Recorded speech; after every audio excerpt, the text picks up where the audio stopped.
There will come a time when every king's boy becomes a man. He'll head into the world to make his mark. These are their stories in The Men We Have Become.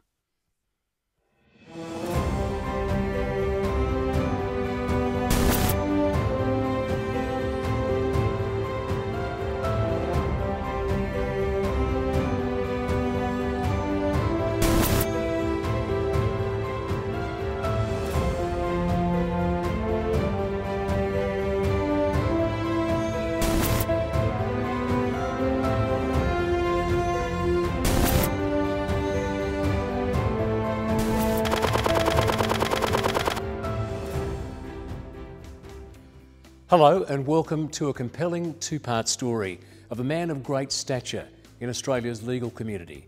Our conversation with Bret Walker SC is most revealing, even confronting, about the King's School of his day. He is a man of enormous intellect, gravitas and strength, all powerfully shaped for good or for ill by his school days at King's. Bret Walker started out at the prep school in 1966, just as King's began a new life on the current site at North Parramatta.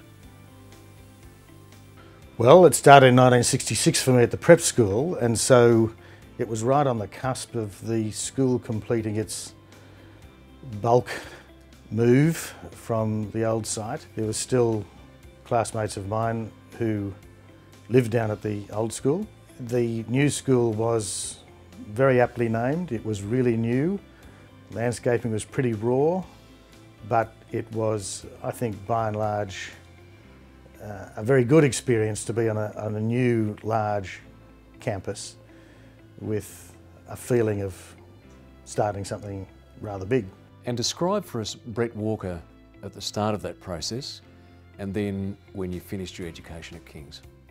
Well, I started as a little boy who liked schoolwork and very much liked music and would like to have been a lot better at sport. Music wasn't a popular choice at King's at that time, but it powerfully shaped Bret Walker then and to this day. The King's School doesn't get a good rap for its music, but I was in a class of one with Keith Beau, which was probably the most intense, important part of my whole education. The King's School had a pipe organ, brand new when I was there, which was something I was able to play every day of the week. So living with J.S. Bach on King's School's organ with Keith Beau to teach me, matriculating in the pipe organ, that was wonderful.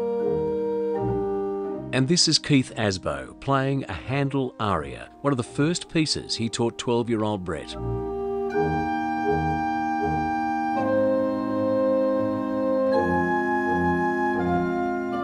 He was a very gifted student. He had a very good piano technique. I'm speaking as a musician. He had a very good piano technique by the time he arrived here. He was a very good scholar. An excellent athlete. Keith taught at King's for more than 3 decades, from 1957. The school organ was just an amazing privilege to have.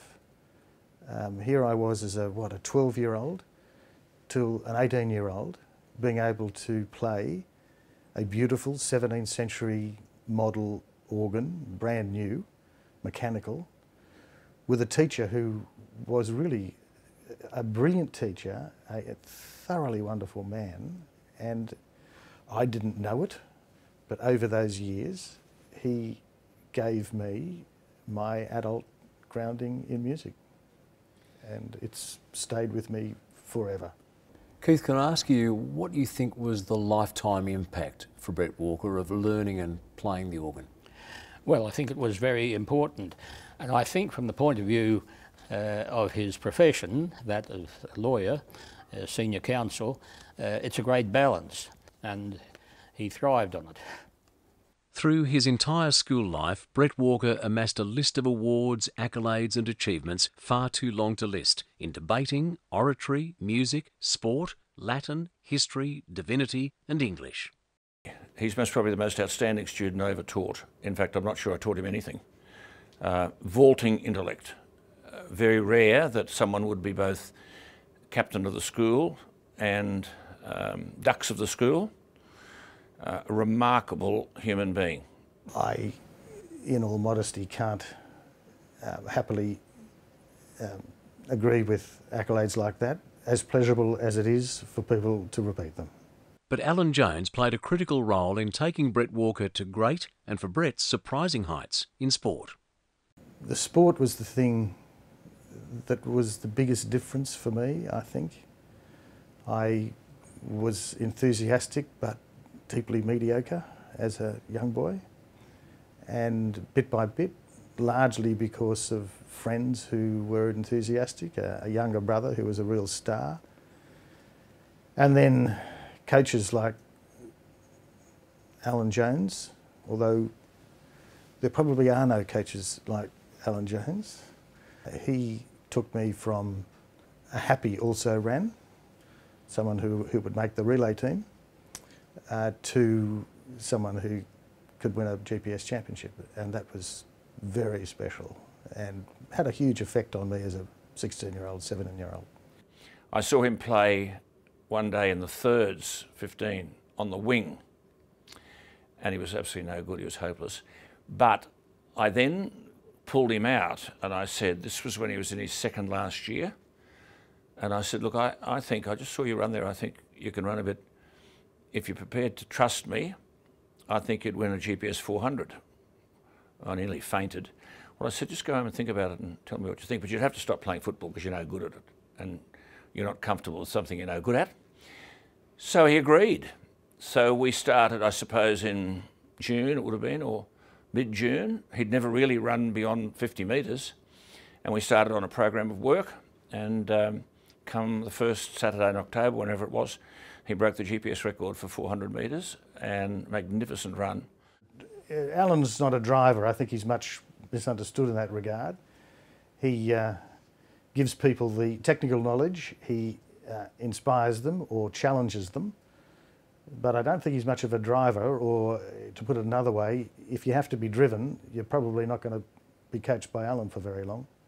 Right, so it's giving you the skills, the drive is yours. Yes. That's where we leave part one of the Bret Walker story. In our next episode, a confronting chapter from King's history in which he played a key role. Lord of the Flies politics, a small, isolated place run in many ways by boys, and like Lord of the Flies, could have its dark side. Don't miss part two of the story of Bret Walker SC next in The Men We Have Become. I'm Glenn Daniel. Until next time, bye for now.